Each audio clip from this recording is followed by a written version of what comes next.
It's the simplest game in the world. Whoever gets to the wire first wins. Is there a horse that you would wager on to finish last in this race? And then he doesn't go to Denver, and it was like, whoop. Hampton's available. If he gets into the Kentucky Derby, I'm absolutely betting him. He was minus 200 in December to go number one. I didn't know until we interviewed Mike. Did you watch horse practice? 16-1 on him is a great bet. Can I interest anybody in the Rockets plus 610? That's the worst bet you could make right now. I'm nervous about Cleveland. I'll admit it. Bear mocked me yesterday at 6 p.m. Eastern. Interesting. Can't wait to sell it to Ravel. The only person I knew that had Country House when Country House won was my brother's wife because she had a subscription to Country House magazine.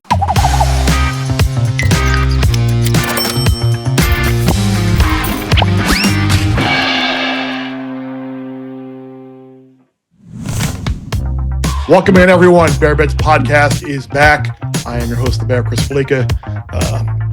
One of my favorite weeks of the year. I guess it's to say the week after the NFL draft, where we did not have a good NFL draft, but we can get into that later. But it is really, seriously, one of my favorite weeks of the year. A couple of great betting days in the world of horse racing. Friday's Kentucky Oaks, Saturday's Kentucky Derby, with two great racing undercards throughout the entire day, stakes races, opportunities to make money throughout the day. It's one of those times of years where you hear from people who you haven't heard from in quite some time. Hey, Bear, who do you like in the Derby? Who do you like in the Oaks? What do you like today at Churchill? Not going this year, unfortunately, but I will be at home watching and wagering and firing like I was at Churchill Downs to begin with. But to join Geoff and myself, break down the Kentucky Derby, Kentucky Oaks, and whatever else he wants to talk about in the world of horse racing this week. It's Mike Joyce from Fendel TV. Mike is in Louisville right now as we get ready for Saturday's Kentucky Derby and Friday's Kentucky Oaks. We don't want to shortchange the Oaks, which is a good race in itself, but everyone wants to talk about the Derby, which is fair, and that's a good thing for the sport, that people still care about the Derby. And I guess a macro handicapping point of view and the race in general, what was the first thing that you noticed when you took a look after the draw at the PPs? Like, what was the first thing that popped into your mind? The first thing that really hit me since the draw to now is that journalism does look like a standout. But when you dive in, I don't know that he's that much of a standout as we first thought after the Santa Anita Derby when he crossed the wire. I feel like the top 4 or 5 horses aren't separated by that much. And I think there's a very popular opinion right now that journalism is much the best of this group, and he should likely win, and he's probably going to be the shortest price on a favorite we've seen since California Chrome. He's 3-1 morning line. I think he's going to be closer to 5-2 when they get into the starting gate. And I don't know that that's a good price for him. Mike, if you're someone like myself that just sort of gets into the Derby this week, and thankfully we have Bear here and you to help us out, how do you approach sort of getting ready to wager on the Derby if you're sort of just like me and you enjoy it the couple times a year when it's a big race? Okay, so the first thing I'd say is bet to win. There's a million wagering options out there. Bet to win. It's the game is not as complicated as we like to think it is. We always tell everybody, oh, there's such a barrier for entry for fans. No, there isn't. It's the simplest game in the world. Whoever gets to the wire first wins. If you bet that horse, you win. So the number one thing I would say is bet to win. The number two thing I would say is go for the most readily available information you have, because oftentimes the information that is published most prominently is the most important information. That are the connections. Those are the horse's race record. Those are things like how much money they've earned. All of these things happen for a reason, right? The best jockey is on the best horse because the connections of the best horse want the best jockey, and the best jockey wants to ride that best horse. These are things that we breeze over and talk about in horse racing as being, too obvious. But sometimes the obvious thing is the way to go. The favorites win. In this country anymore, we're getting closer and closer to the favorites winning 40% of the time, and that's a whole nother rabbit hole we can go down to. But if you really want to look at it, 5-2 is not a bad return for a 2-minute wagering event. As Chris Fallica's colleague on Fox and a good friend of mine, Andy Serling, would say, when they asked him, hey, do you bet football? He's like, no, it's like watching a 3-hour inquiry. We're used to getting our money back in 2 minutes, and we're used to the event taking 2 minutes. So people say, hey, if you can get 25% in the stock market over a year, you're killing the system. Why wouldn't you take 2.5 times your money in 2 minutes? It is when you look at it that way and try and equate it to people that, excuse me, it really is a good way of simplifying it. to math and numbers and an angle that they can mention. You mentioned the favorites. 11 of the last 13 finished in the money. However, you look at the last 6 winners. Since we had that run of 6 straight years where the favorites won, last 6, 7th choice, 8th choice, longest shot in the field with Rip Strike, 8th choice, third choice, 18th choice. None of them were shorter than 8-1. 3 of them were at least 15-1. So we have had a stretch. And you mentioned journalism and how you're concerned. Is that concern kind of rooted in the fact that in 5 of his races or 4 of his races, he's only faced 4 of the horses? Yeah, I mean, part of that is because everyone's afraid to run in California because they're afraid to take on Bob Baffert, right? There's a lot of criticism of the Derby Trail through California. It's been one of the most productive Derby trails that there is, right? California has provided, so many different Kentucky Derby winners. Over 17, I think, have come out of the Santa Anita Derby alone. So it is a legitimate concern. I don't think it's a criticism of journalism, but it is a legitimate concern. He only beat 5 horses, right? Or 4 horses in the Santa Anita Derby. I will say this, though. Baeza, who's sitting on the outside looking in, he's going to need a horse to scratch to get in. If he gets into the Kentucky Derby, I'm absolutely betting him. I'm certainly using him in sequential wagers. But this is a horse who's so lightly raced, and we have zero clue how good he could be, and he's only going to get better with the distance. Both Sandman and Sovereignty start in 17 and 18 in the post. Is that too far away to win? What's the complications with them starting so far away? I think both of them are fine because they're dead closers, and they just need to kind of find a spot to tuck in and travel easily for the first part of the race. I mean, I guess post does come into play, but ever since they moved the auxiliary gate out and they have the 20-horse Kentucky Derby gate, because it used to be there would be 14 horses, then there would be like a hitch. They would put a second 6-horse gate on it, and then the last 6 horses would come out of the auxiliary gate. They don't do that anymore. They just have one starting gate.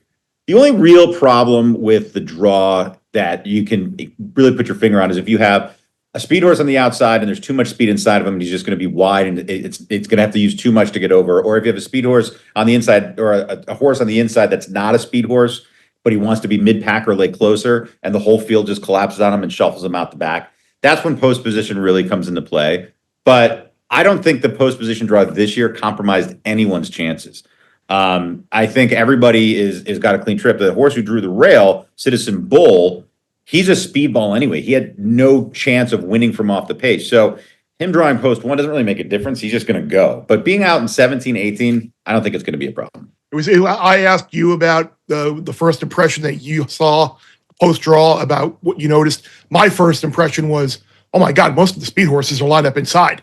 So yeah. It kind of like guarantees a fast pace. And I'm glad you hit on the auxiliary gate too, because that's something I always used to just, in that era, you drew post 1, you drew post 2, you drew post 3 even. Like I almost essentially threw you out from the win spot. Since they moved to that, the 20-horse gate, I guess it was 2020 was the first year they did it.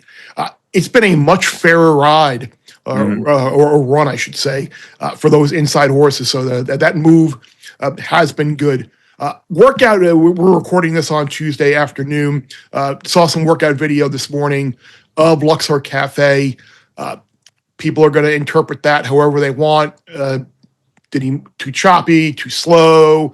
People criticized Forever Young last year, and then Forever Young nearly won the thing. Do you think we might see Luxor Cafe be a little bit of an underlay in this race just because of how well Forever Young ran last year?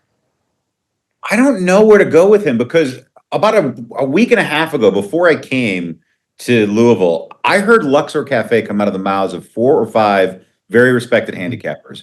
And I don't have a make on him. I've watched the races, but I don't have a make on him. I don't know how strong the competition is. I don't know how to compare him. I don't have Thorograph sheets for all his races or buyer speed figures or all of those tools we're used to using. We don't even really have points of call for all of his races. So it's a really hard thing. I do know this. And over the last several years, we've seen this. On racing's biggest days, Breeders' Cup, Dubai World Cup, Saudi, the international racing festivals, where the Japanese they would win a smattering here and there. They would come in with a couple horses that were good. They come to those races now, and they come to those days with multiple horses in each division.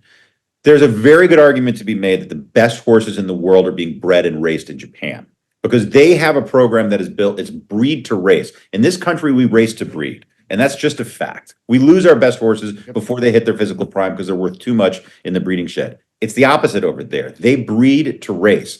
And it's just a matter of time before they get a Derby. Forever Young was as good of a horse as we saw them bring over for the Kentucky Derby. And Dermisotogake was excellent before him. So Luxor Cafe could just continue in that mold. But then we get to the point of we don't know how good is this 3-year-old crop of Japanese horses versus the last one. As far as the workouts, I've been doing the breakfast at the Derby shows all week. And the Japanese training style is so immensely different from what we do. First of all, when we work a horse here, they bring them on, they walk them to where they want to work, they work them, they bring them back, and they cool out, right? They were on the track at 7. They walked this horse for 20 minutes before he broke into his work. After his work, they took him to the gate. They took him out of the gate and they walked him, and they didn't bring him off the track until 8 o'clock. It's just not like anything you see in the US. This is completely bizarre, right? So it would be like you go to like an international basketball game and the New Zealand team starts doing yoga on the floor. You're like, what are they doing to warm up here? It's just completely opposite. So you can't make too much about it. I think he looked fine. I don't think there was anything about the way he was moving. I'm not the expert, but the guys I work with, Simon Bray and Joe Talamo, they were both pretty impressed with how he looked. So if he's good enough, I think he can win. We literally don't know how good he is. Whereas everybody else, we have a much better measure. When you look at long shot winners for this race, I'm sure people listening would love a big payday for some of these long shots. Are there certain qualities in the horse or in the jockey or in the owner that maybe lend toward those horses placing or actually getting outright wins?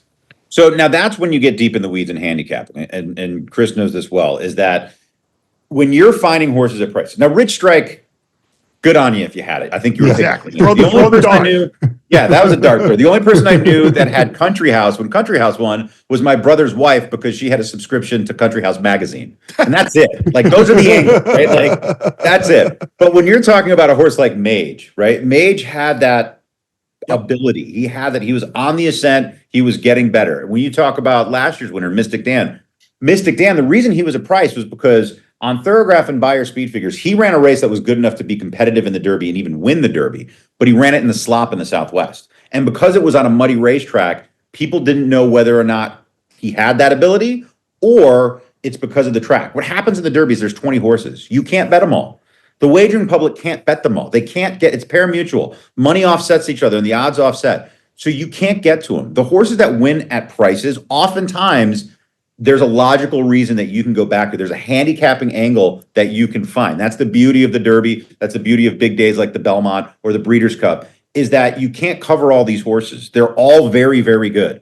And you can find something, but that's when you kind of get into handicapping and diving in and start looking at form. And really the best thing, if I was going to tell someone to be, to start handicapping as a novice handicapper, I wouldn't go into the nuts and bolts of reading a racing form and trying to figure out points of call and dissecting stuff. I would just have them look at final times, come home times, and just watch the tape. Just go and watch the tape. There's a million places you can get replays. We have them on FanDuel's website, on the FanDuel Racing website, and we have every track. You don't have to have multiple accounts or anything like that. But just watch them. I mean, anybody can see a horse running fast. Anybody can see a horse.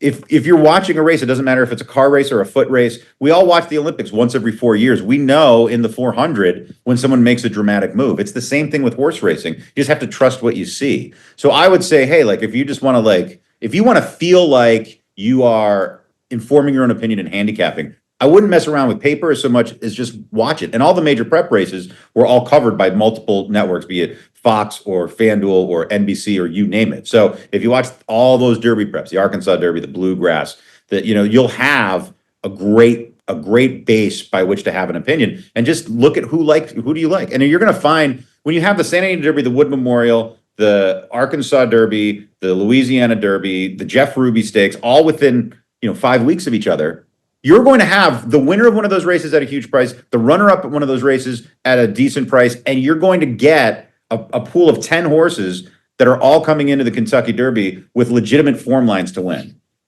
You mentioned winner of one of the preps, Sandman winner of the Arkansas Derby. He's going to get bet just because of the profile, the connections in that race. And he's gray. They always bet gray horses. Actually, it's funny you mentioned that because one of my good buddies has an unknown gray theory. Like if he bets a horse and didn't notice that he was gray, forget it. That the horses go put the horse right into the winner's circle. The unknown gray theory is certainly a something that he loves to come on with. But it's funny how we have all these. My wife, speaking of funny stories. She had hard spun because she's like I'm hard spun. I can be very stubborn and stuff. So she had the exacta with hard spun just because she picked a name like that. So it's ridiculous how when we come up with these winners and here you and I are grinding over the form and we come up empty handed. But anyway, back to Sandman. We know this horse is going to get bet. I have a little bit of a skeptical view on Sandman because I wonder if that Arkansas Derby was simply a fluke, just based on how fast they went up front with Cornucopian and the Ron Moquette horse up there, and it just absolutely set up for a horse to come flying off the pace. Are we going to get a pace like that again, do you think, to set up Sandman at probably what is going to be a little bit shorter of a price than he should be? Right. So I would say yes, but we have jockeys involved, and we all know how critical. Unfortunately, yes. So, and I was giving Joe Talamo a hard time on the shows about that too. But here's the thing about it. I don't think there's any other way for East Avenue to go. I think East Avenue has to go. I don't think there's any other way for Rodriguez to go. I think he has to send. I don't think there's any other way for Citizen Bull to go. And Neo Equos, he's drawn right next to Citizen Bull in post 2, and he's a speedball. So you have 4 legit horses there. I will say this about Citizen Bull. I'm not concerned about his first half mile. I think he'll burn it up. I'm concerned about whether or not he's finishing anywhere better than 19th in that race, because Bob Baffert is a master of preparing these horses for the Kentucky Derby. He worked yesterday, Citizen Bull, and he was working on a Monday because he had worked Wednesday prior to shipping, right? So he was kind of on a weird schedule. It was a Wednesday to Monday work. And Martin Garcia, who's done a lot of great work for Baffert over the years, went way too fast. I mean, they worked 22:45. I mean, just Song and a prayer type fast. Oh yeah, I mean, he worked faster than they're going to run in the Derby. Baffert, of course, I mean, he's a great poker player, right? All smiles. No, he's a fast horse. That's not hard on him. I think it's fine. Martin said he said all the right things, and as a trainer, will. But I just feel like I think he left his race out there. So he's one of those horses that's an absolute chuck to me. I find that really dangerous when you have a horse who is a speed horse and you think has no shot of winning, because I feel like then you're just the rider's going to go for broke, especially with that post. So I think it should sizzle. I love to be contrarian because that's how you make money in this game. But I think the consensus opinion is it's gonna sizzle. They're gonna go fast. Nobody's getting away with 47 seconds to that half mile. They're not. It's gonna be 23 flat or less, and it's gonna be 46 and something. And I would be surprised if those 4 horses that I just mentioned are there at the end. You guys were talking about something before we started here, that you could wager on the horse to finish in last place, I believe. We always talk about wagering first place. Is there a horse that you would wager on to finish last in this race? Owen Almighty, I figured would be last. Just because the connections were back and forth about whether they were going to go with them. Before the Tampa Bay Derby, they basically said, we're going to go in the Pat Day Mile, hell or high water, even if we win this race. Then they win the Tampa Bay Derby. And it's like, well, let's give the Bluegrass a shot. and then after the Bluegrass, it seemed after that, we're like, all right, they're going to go in the Pat Day Mile. And they keep staying in it. And he's a horse. If you earn the points, you have every right to run. If you earn the points to get in the Derby, you have every right to run.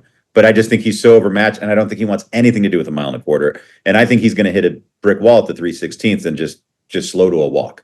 Yeah, and he's one of those drawn all the way out in post 20. Like if there is a speed duel and he's like on the lead, like six across the track and dueling up front, that could be a very, very bad ending for him in terms of where he places there. All right, so I mentioned earlier, a big weekend. Before we get to your unofficial, official kind of sort of pick, maybe, because I don't even have an official pick yet myself. Yeah. I want to see how the weather's playing out the rest of the week. But I mentioned the Oaks on Friday. It seems like everyone is trying to knock good cheer. The figures aren't fast enough. no way she's going to be undefeated after this race. Like all Brad Cox's Philly does is go out and win. Maybe your speed figures aren't the West, but she just finds a way every single race to put her nose across the wire first. She's going to be favored in the Oaks. Do you like Good Cheer in the Oaks, or is there something else in that race maybe you're looking at? I'm going to bet Quiet Side because I think I'm not taking anything away from Good Cheer, but I think Quiet Side's getting better. And I think John Ortiz has done a fantastic job with her, and it's a value play. Good Cheer is absolutely the best horse. She deserves to be the favorite, but she's going to be a very short price. So I do think it's worth taking a swing against her, not because she's not better than everybody else, but by how much better I think she is than Quiet Side. I don't want that side of the bet. I want to take the other side and go with Quiet Side. I'll say this about Good Cheer. Back to what I was saying to you, Geoff, and you asked, like, hey, if you're getting into it, how do you use it? She's a perfect example of a horse. Just watch the races. Go back and watch the replay of her races. Don't read the form. Don't look at the figures. Don't look at the numbers. It's not that she's winning her races. It's that she's disposing of her foes with severe impunity. She has absolute no respect for those horses that are running with her. It's you see horses all out and driving, and she's under a hammerlock and pulling away. I need to use that term when describing NFL film. I like that when I see like a dominant player, just to throw that in there. Last for me before we get your unofficial winner here.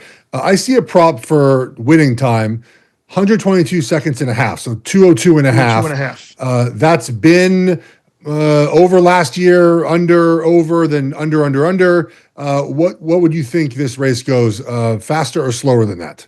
That's the worst bet you could make right now because you have no idea. We're going to have rain on and off for 4 days leading up to the Derby. We have no idea what they're going to do with that track, how much rain's going to fall. Sometimes when they float the track, it speeds it up. You get that sealed wet fast. Sometimes if it doesn't rain for the hour before it starts drying out, and then they try to rake it, and it slows it down because it's muddy and it starts cupping with the moisture. That's just I would stay away from that. Look, I mean, if it was a fast track, all things being even, if they went 201.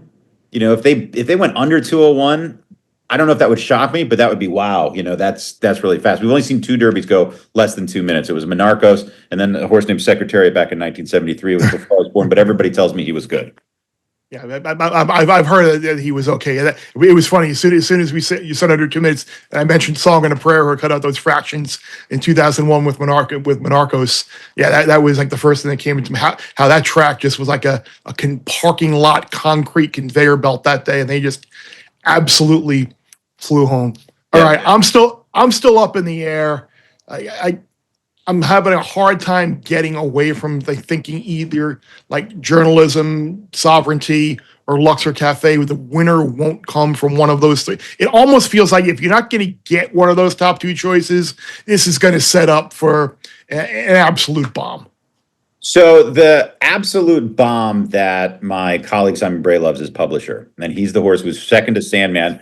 Once again, you point out it was part of a race where it collapsed up front, and that means when the horses who are in the front go way too fast, they come back to the pack, and that sets it up for the horses who are picking up ground and grinding late.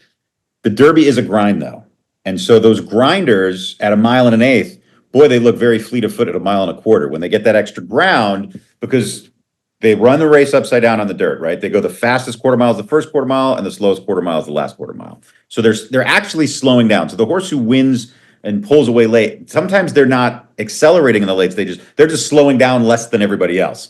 So those horses that keep grinding and keep staying on, they have a really good chance in this. So that's why a Sovereignty, a Sandman, a Publisher, Burnham Square come to mind. My top pick right now is Sovereignty. I just can't get away from him for a lot of reasons. One, physically, I mean, he is an eye-poppingly good-looking horse.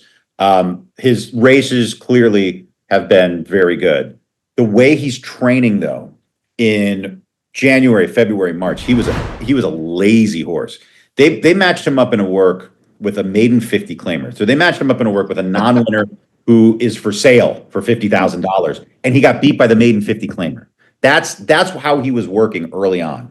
And then his races kept getting better. And since he's come to Churchill, he is a different animal. I mean, he is on the muscle, he's on the bit. And then Bill Mott, I say these trainers are poker players, except for Bill Mott. He absolutely, because he never wants to do interviews. He's a great guy. He's a fantastic trainer. He's a good friend of Simon Bray. Simon, who's my colleague, worked for him when he had Cigar back in the 90s before he went out on his own as a trainer. And, Simon even commented, like, Bill seems to just be so happy and taking it all in. Now, he's, in his 60s. He has some wisdom of being a Hall of Fame trainer and knowing you can only control what you can control. But all the things that Bill control, all systems seem go. The horse is in the best shape of his life. He was second in the Florida Derby, and we knew he'd already punched his ticket by winning. That was a total prep. You could tell. Yeah, it was like this was, if he wins, great. If he finishes second or third, great. But we're tightening him for the Kentucky Derby.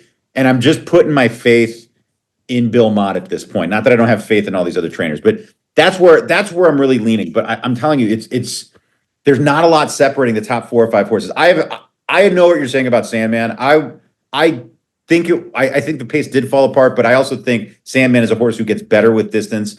Mark Cassie's very pleased with him. He opted him not to work him this week. He worked him last Wednesday. He's going to go 10 days without a work into the Derby, and he's fine with it. And I think Mark Cassie's a very cerebral, calculating trainer, but at this stage in his career with all his success, he goes by gut, and I think that gut is very informed. It's the ultimate right brain exercise. Your left brain categorizes and files away all the information, but it's like this supercomputer. You get these feels from your right brain based on all of this internalized information and 40 years of success. So I trust Cassie with that. I'm trying to think of who I've forgotten.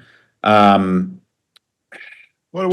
got Rodriguez, maybe. We mentioned Rodriguez in the speed case. American Promise is someone who I've heard a lot of love for him earlier in the week. It seems like he's going to be a bit of an underling, the winner of the Virginia Derby. Dean Wayne, the coach, is 51st Derby starter. Yeah, he's 89 years old, and at the age of 88, he won the Preakness last year. So he still got it. And here's my thing with American Promise.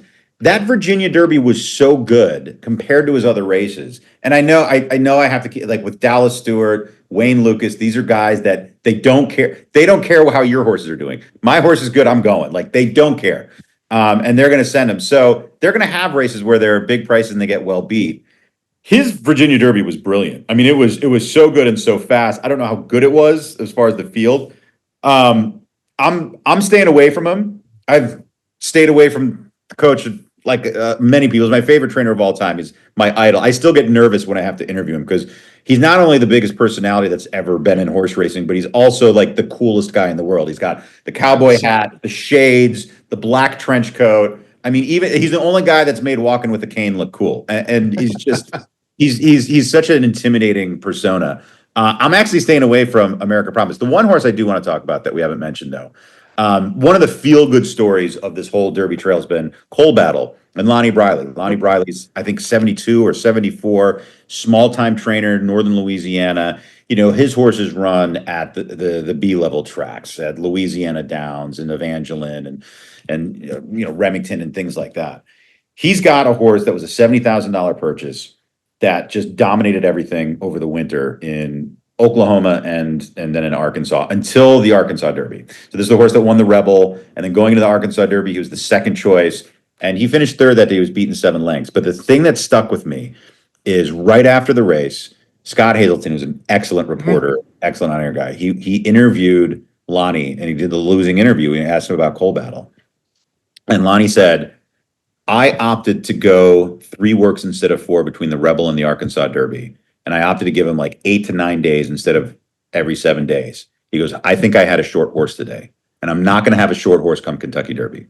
So to me, it's a feel-good story, but this is a horse who's shown the talent, has the ability, and and it wasn't, a trainer making an excuse. This is a trainer saying, I did this, and I'm not doing this for the Derby.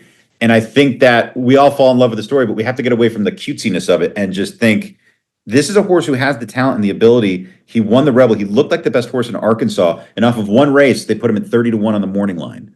So that's one of those horses, getting back to what you asked, Geoff, about these horses at huge prices. How do you find them? That's a horse that when you dig a little bit and you start really looking at it, at 30-1, I would not be surprised if he finished in the top 4.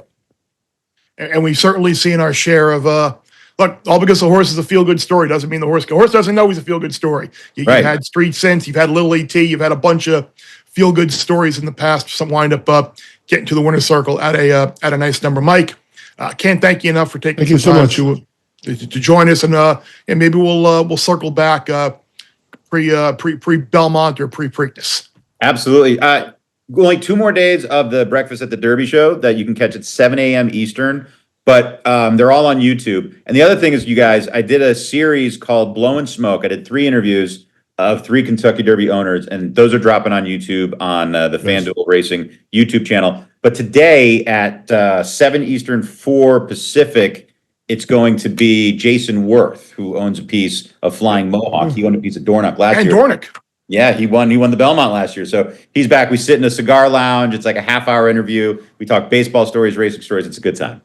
Awesome. I will have to. And that'll be one of those where I'll be sitting having the NHL playoffs on the main screen. I'll be firing up the old YouTube. Take that in as well. I'll still never forget last year. I don't know. You may, just because we're all in the same racing circles.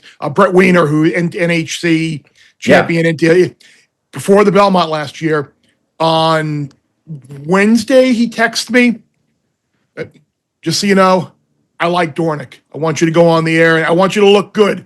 Dornoch's going to win. And I'm like, Dornoch's more likely to finish last than first. And what winds up happening, I don't pick Dornoch as my long shot. Dornoch winds up winning. So there are always a lot of people out there that know a hell of a lot more than you or I know. But Mike, again, thanks. Make sure you check out Mike on that YouTube channel and FanDuel TV and all of their great coverage throughout the week. Thank you so much, guys. I really appreciate it. There's a lot of fun. I'm really thankful you had me on. Thanks again to Mike Joyce for joining us, to Geoff and I, to kick around the Derby, throw out some storylines and a bunch of horses in a way to potentially handicap and wager the race. And now we're going to ask some other guys how they want to handicap and wager the race, potentially, if they have some thoughts. Sammy P, Will Hill, gambling group chat. So it feels like it sounded like Mike was on Sovereignty. Sammy, I know you're a big horse guy as well. You like to get involved in the ponies. You come up with a wager yet for Saturday's race? I have my annual phone call with Eddie Olczyk tomorrow. Yes. So I will report back. I can report, though, on my end. I will definitely be betting the horse named Owen, because that's always a horse that I bet. I bet Rich Strike because you have to, Bear. It's an old system play. If there's a horse named after an American first name, you must pounce a little bit. So Owen Almighty will get my money, but I will report back with my findings tomorrow. I think Rich Strike is a painful memory for our buddy Bear, if I'm remembering correctly, 2022. And coming off the draft, we've got more painful memories to relive.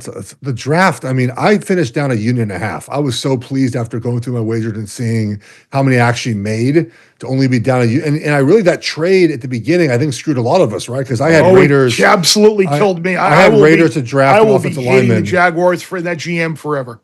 I mean, Raiders drafting offensive lineman at 6 was a great position I had at plus 550. And like that happens probably if Genty's taken at 5, right? And that just didn't happen. So Will shaking his head, it was a bad draft for you too? Well, after we did our show Tuesday, I think Bear got a little intel that maybe Banks at 6 was in play at the time. Yeah, I went for a ride. 10-1, 14-1. I had a bunch of 14-1, and it closed minus 230. And you know what? It didn't get home. So yeah, it went from, and I felt good about it. I said, you know what? I feel pretty good. Genty's probably going to go 5. We know the first 4. Yeah, we're in good shape here. And the number just kept moving and moving in my favor. And we know how that goes. That the trade screwed everything up. And boy, it is, man. You lose money on a game, it's one thing. You know, you bet the Super Bowl and Mahomes has a bad game. So, you know, I can lose. I lost money on Mahomes. It's tough, but whatever. You lose money on the draft, you just feel like you got took. You feel like you got taken. That's a bad feeling. It was a rough Thursday night. It really was. Yeah. Also, Bear, I don't want to give any Shador Sanders takes on the show. That's not why we're here. But I don't ever remember a player stock-wise in terms of betting getting so unappetizing. Remember his first number, guys, over under was 3.5. Yeah. 3.5. I bet him to go. I'm not embarrassed to say I bet him to go number 1 at like 9-1 back in October. He was minus 200 in December to go number 1. I don't remember a player going from 3.5 to 14.5 to 21.5, and still, if you bet over, all the numbers hit. I also got a very nice DM from a loyal Bear Bets listener that said, "Hey, Four Eyes, nice call on Abdul Carter, 40-1 to go first." If anybody actually bet that for a lot of money, I don't know what to tell you. That was clearly a small bet. I had to block someone. I'm sure they're going to listen to this. I don't really care. that like keeps trolling us. I block people on social media all the time. It's my own social media, I can do what I want. But the fact is, like, we give these suggestions, right? Because they're good value at the time. Like, we don't expect they're the draft. They're not all going to hit. But Sanders, when he is plus 900 and then to Will's point goes to minus 200 by the end of the college football season, that's not a bad wager. Abdul Carter, like you just in a draft where we weren't sure Cam Ward was the first guy until probably post combine, right, Sammy? That's probably the first time where like it felt like coming out of the combine, all the intel was Titans are going quarterback at 1. That like so these are not bad wagers. You have to bankroll manage better. I'm not lecturing people on that. Like if that's a problem, if you're betting too much on these are just kind of shots in the dark, but that have some real value in the end. And that's how you have to treat the draft as such. Anyway, Bill Belichick and his girlfriend, draft beats, GRP wins. Oh yeah, back to the initial question, which was who can you throw out in this derby? And yeah, the Sammy P. Owen name, that was one of them. I think we can throw out Citizen Bowl from the rail. Mike Joyce had a good nugget on there about the workout way too fast. I think he's someone you can throw out. You can throw out Admire Daytona. You can throw that horse out from the win. You can throw Flying Mohawk out from the win. You can throw Render Judgment out for the win. And you can throw out Chunk of Gold from the win. So that's about a half a dozen horses there you can you can throw out from any chance to win in the race. I love that Bear is watching practice of horses and letting us know how they look, because I can just imagine, your wife's calling you to dinner and you're like, no, hon, I got to watch some more film on these horses. These horses running in practice today. I love it. I didn't know you did that, Bear. I didn't know until we interviewed Mike. Did you watch horse practice? Oh, yeah, absolutely. Especially around the big races. I think you have to because sure, a lot of these, you're talking about big events at horses that haven't necessarily raced at these tracks before. And you want to know how they take to the surface. They're all different. They don't always pan out. And that's why you get value a lot of times in horses that maybe they ran terribly at Del Mar, or maybe they ran terribly at wherever, and then they go to Churchill Downs or Saratoga and absolutely love it. And you create some value. But I will say this, not during dinner. The people associated with this podcast on the production side know. 5 o'clock to 7 o'clock. That's like you lock in those two. Phone goes down. Oh wow! No responses for text. No looking at the phone during dinner. That's Bear and Molly time right there. There you go. That feels like an easily disprovable that you not on your phone from 5 to 7. But nonetheless, if I'm cooking and I'm at the counter, I may be looking to go back for a recipe right or something or an ingredient. I can text. If she's not up there yet, then we're good. But once sit at the table, nothing. So if the books are going to hang a bad number, hang it between 5 and 7. Then Bear can't. Can't ram you on it. Bear mocked me yesterday, 6 p.m. Eastern. Interesting. Weird how that works on Deontay Johnson. Bear. Yeah. I always mock you, but yeah, especially during football season. That's like the rules. The rules are strictly enforced during football season. But I think your Burnham Square horse will. I think that horse does have a chance to hit the board, and I'm anxiously awaiting the Sammy P. Eddie O. Results of that phone call. Eddie O, good American. Eddie. Actually, is he an American? No, he's a Canadian. Yes, probably, right? He's born in Chicago. No, I know. I just want. I know. Yes, excellent American. Now I'm fired up. Look, you can poo-poo my name theory all you want, but Rich Strike and Mystic Dan have me loaded on the Derby. Mystic Dan was very good for us last year. So we'll leave it at that. We talked a little bit about the NFL draft, and I guess from a betting standpoint, all these other win totals and everything is up. We had a good conversation over text yesterday about offensive rookie of the year, and Sammy and Will and Geoff. Geoff, you got a really good number on the player we were talking about, right? Oh no, I took that was first quarterback, first player drafted next year. But I like. No, I thought you were talking about Amari and Hampton. No, Will got Hampton. That was Will on the Amari Hampton numbers. Sammy. Yeah. One of us got it. Someone did. I got the Lenora Sellers one for like +3, like 30-1 to be the That's first a good pick of the one. draft. No, look, By the way, someone went to go bet that last night at the DraftKings brick and mortar in St. Louis and was like 1050, something like that. Oh wow, He's 5-1 right now. Well, I'm going to lose the wager then. So I'll throw that money away. I'm glad they limited me to 44.99 on my wager. Nonetheless, CLV, the myth. Yeah, CLV is a myth. Look, I think Mario Hampton is a great wager right now. Look, Genty's the favorite, obviously, as we know. I think you'll get a better number on him if you like him at some point this season. These numbers fluctuate a lot, right? In a given week, he has a bad week 1, week 2, and all of a sudden the number is a little bit out, a little further. I looked up today. I'm writing an article on Fox Sports about Hampton. So 296 rush attempts last year between the two Chargers lead running backs. Now I know they have Najee Harris now. He's not explosive. I think Najee Harris. We saw it in the last season when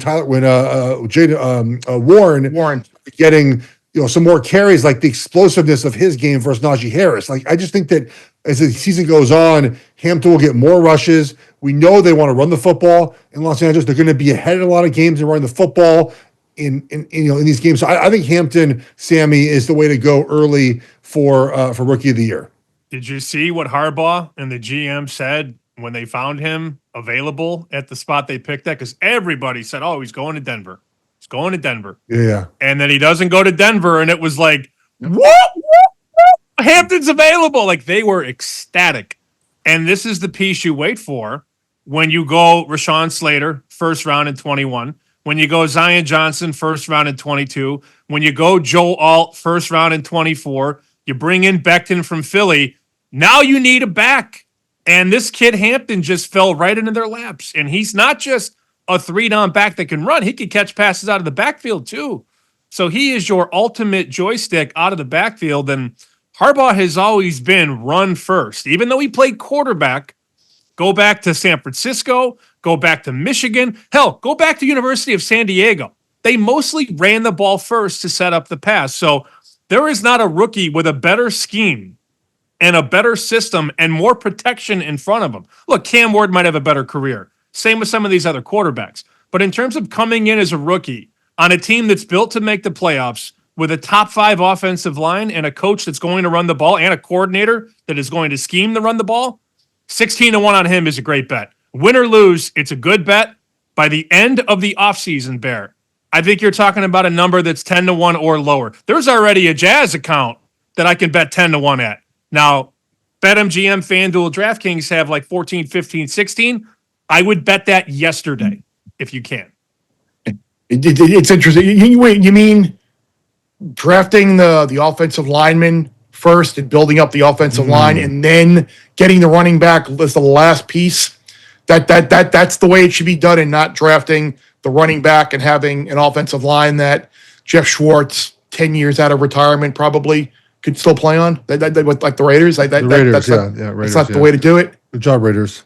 Can't wait for the Genty's a bust comments in November when there's no lineman to block for. Bum! Genty's a bum! It's like, all right, I guess. Will, where'd you make those wagers? Over at the kiosks at Fanatics? Because I know sometimes it can be hard. It can be hard for like a public face like someone to get down at action. They are Fanatics has cost themselves a little bit of money with all the bets they've been limited. It's amazing, these books. It's crazy, and people know this from the experience. It's like, man, you bet something 11-1, 12-1, it's likely not going to win. So when you limit me from, I want to bet 200 and you're only letting me bet 90, well, that's $110 you're costing yourself. That ends up adding up. But staying with Rookie of the Year, I'm going to go same division, same position. RJ Harvey with the Broncos. I think just, big picture, I think the Broncos have a loaded roster. I don't know if Bo Nix is good enough to compete with, the Mahomes, Allen, Lamar, Burrow, all these guys. But to me, just 1 through 53. Oh man, you add Barron. Harvey, I think, is going to be a big time player. Payton's another coach that likes to run the ball. You look at his history with running backs. I think him at 35-1 is worth the play. Ideally, I would like to bet these. If you can tell me, even I'm going to get 30-1 instead of 35-1, just get me to September so my guy doesn't get hurt in training camp, mini camp. And look, these books aren't giving you your money back if this guy, God forbid, any of these guys blow out their knee in mini camp or in training camp in July. So ideally, you like to wait, especially if you're going to do these player prop over-unders. If you like the over, just wait until the season starts to make sure he's healthy. If you like the under, you can fire early. But I think Harvey at 35-1, Geoff, is one that I thought was interesting. It's just a matter of how many carries he's going to get. Like that's what it comes down to: carries, explosive plays, and then just how many eyeballs you have toward that running back. Yeah, and that was another thing that we were talking about yesterday. It was like I think I even phrased it like, is it worth betting Denver to win that division? Because we were talking about how, and we really couldn't get there because I thought that the price to make the playoffs would be a huge minus. And Willie, you said it was only like minus 115. And then again, do you really want to tie up however much money for 8-9 months on the Denver Broncos to make the playoffs in what ultimately is a pretty salty division with the Chiefs and Chargers in there as well? Yeah, at minus 115 too. I mean, that you're going to just think of like, the real life aspect of like, man, I could bet that money on other stuff and roll it over. And now some people have big enough bankrolls, maybe even the host of the show, where you can tie up a minus 115. Not after last week. Until January or so and not think twice about it. But that is, that is something to think about, is tying up the money. Now, the only thing that I have is a significant amount of money tied up in right now is the Colorado Rockies to finish with like the worst record in baseball and under and all that good stuff. I've got to figure out how much I have tied up for that for the remaining however many months of the baseball season. But that feels pretty good right now. You'll find out when it comes back to you in late September. That's when you'll find out. Exactly. No baseball awards. We'll have to wait until next February for that to be awarded. But Sammy, yeah, pretty good CLV right now on the Rockies for what's record. 400, Bear. It's not even May yet. It's not even May 1st, and they're minus 400 to be the worst team. This could be off the board. Yeah. At the end of May. Did you guys see? I know we're not a Rocky show, but let me humor you guys. We're a betting show, or we're a whatever show. Have you seen the Rockies schedule in the month of May? I'm sure you haven't. I haven't, but I'm assuming it's going to be like Dodgers, Giants, Padres. It's Giants, Tigers, Padres, Rangers, D-backs, Phillies, Yankees, Cubs, Mets. Oh my! 3 wins? Maybe Bear. We were Will and I were talking about this with Gil Alexander on our separate text. Like, if you had to put a combined over under on like wins for the Rockies and the White Sox, like 96.5. Is that too high? Is that Probably too low? I can tell you what I've got right now. I've got Rockies at 39 and White Sox at 49. You can bet Rockies 45.5. DraftKings has them up. They update these every day. 45.5 right now for the Rockies. I think under is still a good bet. I don't know if they win 40 games, man. Well, Sammy brought up the point. We're off air. Talk about your point about how the Rockies are probably going to get actually worse, which is kind of hilarious. That's possible. Well, a couple of things. Number one, it's still April. So the elevation and the humidity isn't going to affect that bullpen until we get to June, July, August, when it's going to be, balls flying out of that barn. So any bullpen ERA number on Colorado is not going to account for how bad it's going to be given the elements. But number two, we see this every year. On bad teams, there's always one thing that gets poached, and that's the bullpen. There's always an arm or two in your bullpen that a team like the Yankees or the Braves or the Dodgers or whoever is going to come in and go, we need a lefty. We need a righty. Oh, well, Colorado's not going to win 40 games. Let's just offer him a minor leaguer. So Seth Halverson, you can get a couple outs for us in the 8th inning. It's going to be so bad. I think the Rockies are going to have the worst bullpen by the 4th of July because the ballpark will kick in. The balls are going to start flying. Doubles turn into homers. Singles turn into doubles, and they're not going to have the ability to restock the shelves when other teams come calling. Yeah, we have a lot of people. Fantasy baseball is like the only fantasy sport that I still play, and like there was expectations from Michael Toglia. There was expectations Zach Veen would come up and be good. Hunter Goodman's been fine, but that is a horrific lineup. So we are expecting to cash those tickets relatively easily. We hope. Anything else in baseball before we move on? Any awards or divisions or anything? Anybody played? No, I think we covered it. No, nothing there. I guess we'll move on to NBA, where we still got some series going on.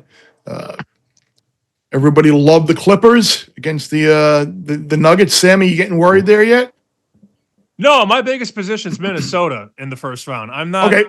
I'm not Clippers Nuggets. I did see our buddy Big Cat though had a $3,000 bet Wild. at 30-1. Did you see that? Yeah, to have a buzzer beater, right? and it has to be exactly that. The game has to end on the shot. The other team cannot have a possession at all. Like, doesn't mean they have to take a shot. If they inbound the ball at all, that bet is lost. So that's an incredible pull from him. He won 90,000 smacks on that one, and if you really think about it, it relatively makes sense in hindsight. I mean, these are going to be the closest games, and I think this is going to go every bit of 7, Bear. I mean, every other series is likely not going to be as dramatic as Clippers Denver. I mean, Cleveland wins 4-0, OKC 4-0, Boston's going to win 4-1. Feel like the Pacers are 4-1. Knicks probably take care of business. So it's a very boring first round. But I do, and you guys, a couple of guys here are Lakers fanatics. I don't. It sounded good. I don't know how he did not make a substitution in the entire second half to play 5 guys, 24 minutes straight without a single substitution. That can't happen, guys. I mean, the Nuggets did the same thing, by the way, and they survived, right? I mean, Jokic played the entire second half, and he didn't take his break at the end of the third quarter. The hope, again, was the same thing. Like, you just sort of build this lead. They're up 7 with 3 minutes left. The hope was you just sort of you build the lead up, and you just try to glide yourself to the finish. I mean, I text Will this. The point of Luka and LeBron is that you score more than 19 points in the fourth quarter. Like, that's the point of having those guys there. And I understand that they're not getting help from everyone else at all times. But the point of having 2 of the best players in the NBA is to close out games. And they're not doing that. And so it's just frustrating. I know they're a roster that needs a little bit of work, but I'm going to go back to my Jackson Hayes point per round assist under in game 5. He played 4 minutes. He went over, and then I bet him his props under, parlayed them under there, Will, after he went to the bench. He didn't play another minute the rest of the game. The Lakers, I don't think they're going to win game 5, honestly. They'll fight. I mean, they'll play hard. I think they'll play hard, Will, but Minnesota has shown now in multiple games they just close better than the Lakers do.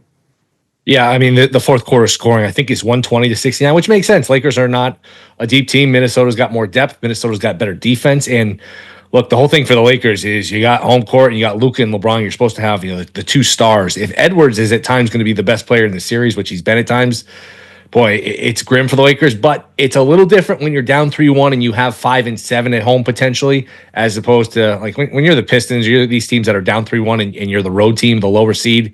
You're pretty much a dead duck, but you can get 5. If you can somehow steal game 6, all of a sudden you're home for game 7. So I wouldn't completely count out the Lakers.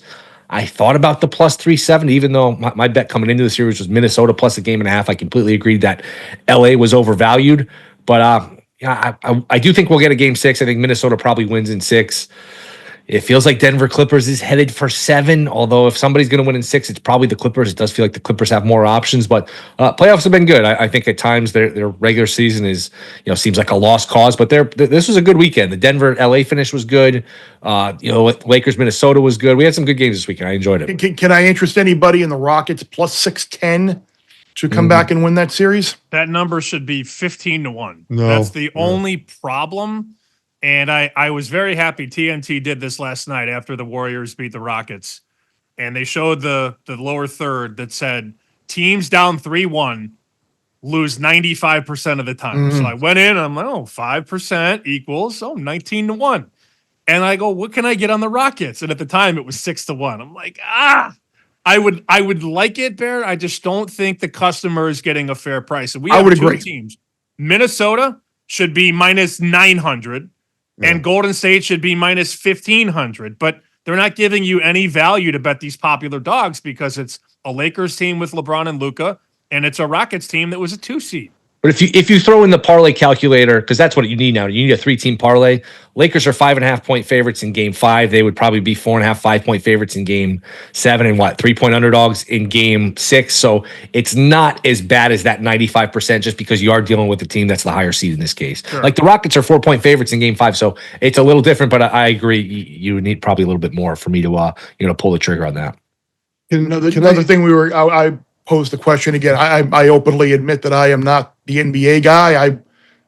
I'm watching a lot more hockey than I am NBA playoffs.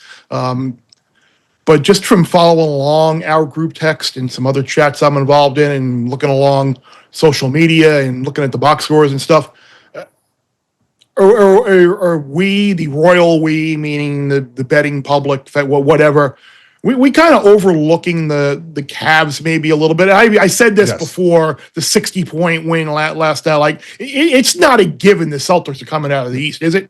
No. When you watch now, Orlando plays much better defense than Miami does, and Banchero's been awesome. I think, like, if you look at a star sort of being born on a losing team, it's certainly him. He's been fantastic. He's kept his team in these games, and maybe Sammy could talk more about Boston in a second. Like, I just think their offense at times, and I thought this last year too, and I was wrong, so I could be wrong again here.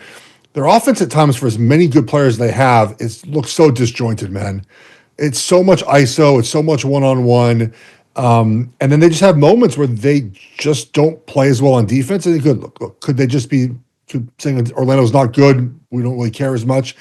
But the Cavs have played so well, have not got a ton from Mitchell in a couple games. The last game he only played like 20 minutes, something like that. But even in Game 3, I think he only had 14, 15 points. They score in so many different ways. They play really good defense. They look like the 1 seed. Boston looks like a team just sort of trying to get back to conference finals. And maybe, Sammy, I'm looking too much into it, but I like the way the Cavs have played in their first round series. I'm not sure I feel the same way about Boston. I'm not a Celtics fan by any stretch, so let's not even go there. They're not healthy. That's where you live. Of course you are. No, I could care less. I do have them to win the East, and I am nervous about that. But Holiday has missed 2 games. Tatum didn't play the other night. Brown is banged up. Porzingis, big 3, fall hard. He's bleeding all over the court. They slap a Band-Aid on his forehead. Yeah, I mean, that was pretty interesting theater. Nobody make me bleed my own blood. They're not healthy, and Cleveland, for the most part, is. So I think there's a lot to take from that. I mean, Drew Holiday's a big deal for them. I think when healthy, Boston has the best starting 5. But they're already not healthy in round 1. And as somebody who bet Boston, I've got Boston wheeled with some Oberg top 10 at the Masters. I've got some Duke Final 4, Celtics to win East. I'm nervous. I'm nervous about Cleveland. I'll admit it. Now the big reveal.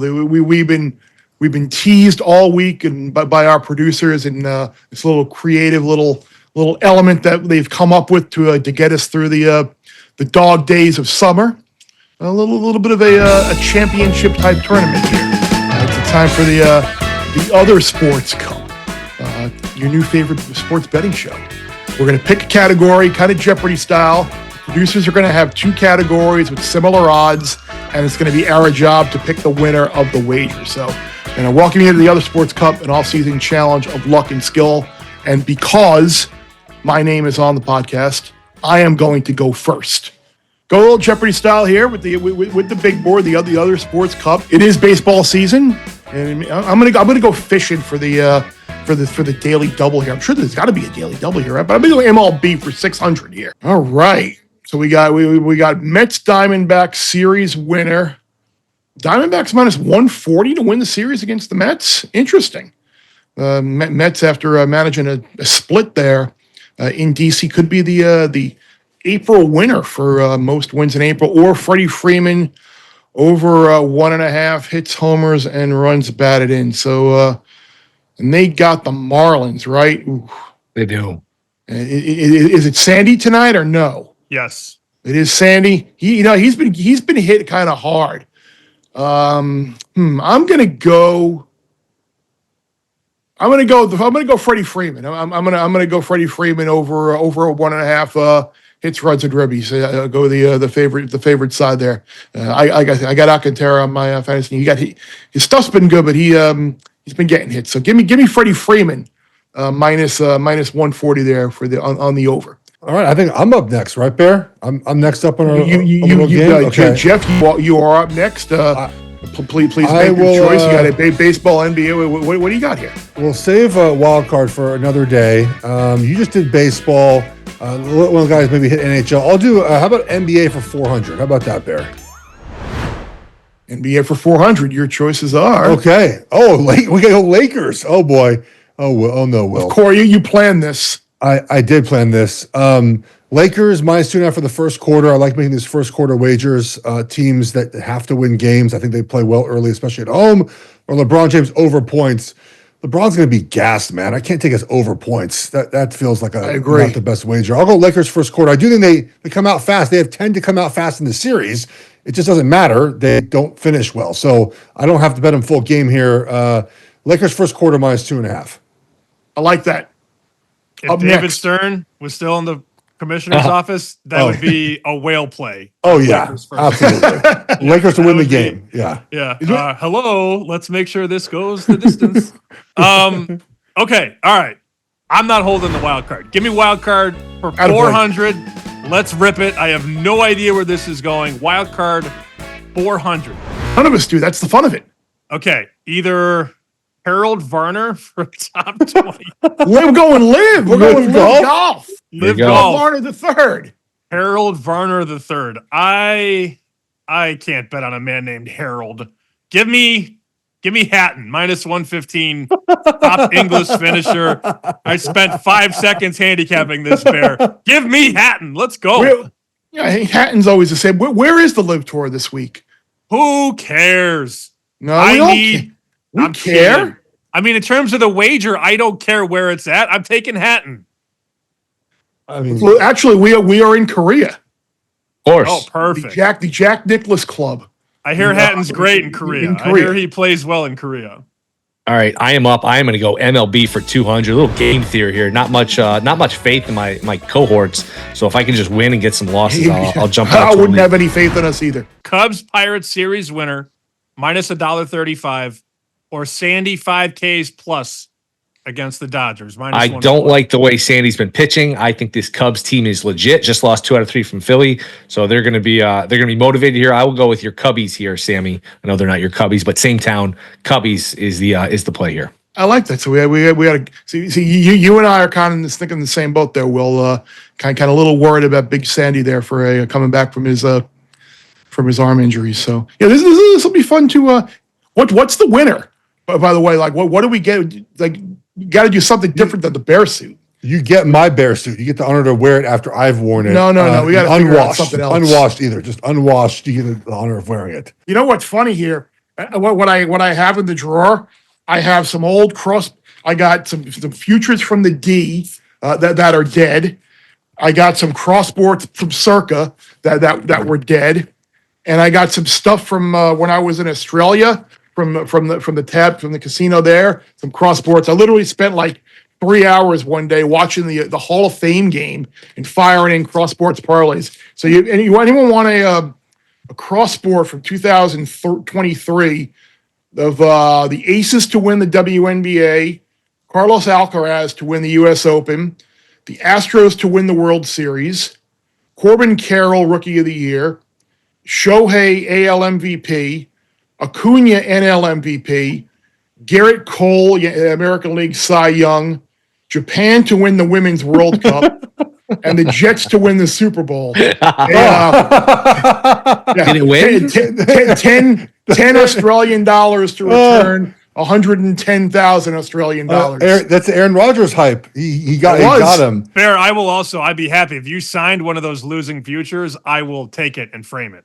Oh, absolutely. It's so funny you said that too. Yeah, because that reminds me of back in the mid to late 90s when Mike Tirico would be doing college football studio shows at ESPN. It was one of the days of the Breeders' Cup.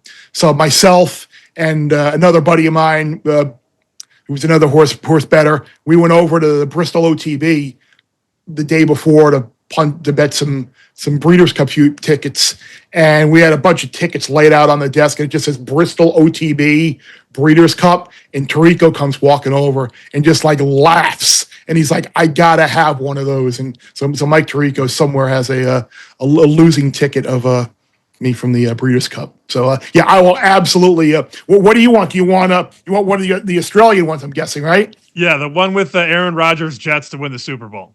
Absolutely. Here it is. I'll put this one aside right here for you. Right then. Put that up. Put that on the desk. I can't wait to sell it to Ravel. Let's go. Yeah, that's a good. I could probably make some money back here for Ravel. But yeah, maybe your dog came in the room, Sammy, for Shedeur Sanders story time with Geoff. Oh, you got some story. You probably have some stories about running into Shedeur, right? In your coverage of the Pac-12 and Big 12. Yeah. The stories are the same as everyone else. So what you've heard about some the way he's acted to some people that may or may not have happened to us at Pac-12 Media Day. But it is what it is. Travis Hunter though was fantastic. He was absolutely the best. And the amazing thing, after all that with Shedeur, he's going somewhere where he could wind up starting opening day. Absolutely. But on that note, that was fun. Can't take ourselves too serious. We got to be more than betting. The Jeopardy was fun, though. I'm curious to see what we ultimately come up with for a prize there for the winner. So thanks, guys. Talk again next week. All right, welcome back in. We've covered a lot today, Bear. We got Derby talk. We have a bunch of different sports. We played our little Jeopardy game today. Now it's time for our best bets, Bear. What do you got for your best bet? I have a bunch of horse racing that I will be writing up on the foxsports.com website. Odds are going to change and whatever. Didn't really get a chance to get into a lot of the undercard races with Mike or in the gambling group chat. And I know people do like listening to the pod here for horse racing picks. So I have a bunch. I will promise you I will put them in a column on foxsports.com. I'll tweet out the column. I'll probably tweet out some stuff throughout Friday and Saturday as well. So you will get plenty of horse racing from me. Don't worry. But I am going to go to my wheelhouse, my bread and butter, for my best pick, for my best bet. And that's the NBA. I'm going to go with the Cavs plus 165 to win the East. Kind of hinted at it when we were talking with Sammy and Will before. It just looks like the Celtics team is a bit vulnerable. It does not look like they're fully healthy. The Cavs get to rest now, which is a big deal. The Cavs, by the way, have home court, which I think is a big deal. Sure, the Pacers could give them a series in the next round, but I think this is a Cleveland team, and I even said it to a buddy of mine yesterday morning when I was kind of thought was going through my head. I go, I feel like I missed the boat on the Cavs and just kind of was sleeping on them all year, just assuming the Celtics were the best team. But the Celtics are the best team, like Sammy was saying. If they're healthy and they're right, they are. But right now, I don't know. I think that the Cavs might be able to play a little bit, maybe not as physical as the Magic have played, but I think the Cavs here with home court still getting a plus in front of that number. I think that's a good way to look. So give me the Cavs plus 165 for my best bet. They've certainly looked better in the first round than the Boston has. They played complete games. Now the Heat can't do offensively what basically Banchero's been doing to them. But just there's been so many moments of lulls for Boston in this series that, and Holiday being out has not helped that. So I like this wager. I might make this with you. My best bet is the game tomorrow night. It is the Rockets hosting. That is Wednesday night, right? That's Wednesday night, yes. Wednesday night, the 30th, the Rockets hosting the Warriors. I like the Rockets Bear in the first quarter minus 1.5. I'll play a lot of these NBA games in the first quarter because I think that when you look at the way the NBA goes with a lot of the zigzag opportunities, but knowing that the Rockets have to win this game to keep their season alive, they're back home. Role players tend to play better early in games at home as well. The Warriors, obviously, I think it just make sense that they come out a little flat, knowing that they have to win one of the next 3 games. So I like the Rockets here, same as game 1. The Rockets came out and covered game 1 in the first quarter. I think the Warriors might actually win the game in the end, but I think the Rockets come out fast. So give me Rockets, I should say, minus 1.5 first quarter. Yeah, I like the Rockets. I'm curious, after kind of talking that out with you guys, I might do a little money line rollover with the Rockets here. I don't think they're done at all. You get game 5 and you get game 7 at home. You can go to the Bay Area and win game 6 against a Warriors team that might be a little bit on fumes, and maybe Jimmy Butler still isn't fully recovered from his bone bruise. I don't know. I don't think the Rockets are done here at all. But I like your bet there for game 5. So I think I think that game I think that series might go 7. So yeah, I might do a little money line rollover. Figure There you out. go. Get I think here. the Rockets they're not winning Game 6 in my opinion in Golden State. I think last night was the opportunity to get a win in I guess it was in Oakland, in San Francisco, and they didn't get the opportunity to do so. And I just don't think they're going to come back with that young roster and go and win a must-win Game 6 in San Francisco. We'll see. I mean, the Warriors, look, they're very top-heavy. A guy has a bad game or two, and that's the end of it. So, fun series though. I mean, games have been pretty close. It is, yeah. It's good that you've had a couple of fun series because there are a couple of these series that really should. They need to go back to 5 games in the first round. It's too many. Absolutely, like no one needs to see those series go slated for 7 games, and if they go 3, they go 3. That's fine. You're absolutely correct. It's too much. Just drags it all out. I know the TV partners probably like it, but as fans, and then the time between the rounds, it's just too much. So, and another one in the books. We'll go. We did it. We'll be back at story time. Names, the correct spelling of names, and run for the hills. That was that was good. That was fun. Got to keep everybody guessing every now and then. Nobody too much serious talk. Too much betting. Too many numbers. Too much sport. Give us a little pop culture, a little fun, a little humor every now and then. But appreciate everybody for hanging in there. Thanks to Mike Joyce from FanDuel TV for joining us. Thanks again to Sammy and Will for joining in all the fun. Geoff, always good to see you in chat. I'm sure we'll be texting again in about 30 seconds after we're done recording. As long as it's not 5 p.m. Eastern. As long as it's not 5 p.m. Right, exactly. Sometime maybe 5:30. I might cut it a little too close because usually my wife is working until 5 or so. By the time she gets back up, 5:30 to 7 is that like 90 minutes of like. If you don't get a response, don't take it personally. I don't. Please, of course. But thanks to you again, the listener and the viewer. Appreciate you listening. Apple, Spotify, wherever you get your podcasts. Appreciate you checking out our Bear Bets YouTube channel as well. Check out all the stuff that Mike was talking about too on their YouTube channel as well as you get ready for the Run for the Roses on Saturday. It's fun. Again, I said that already though. But remember, less you bet, you lose when you win.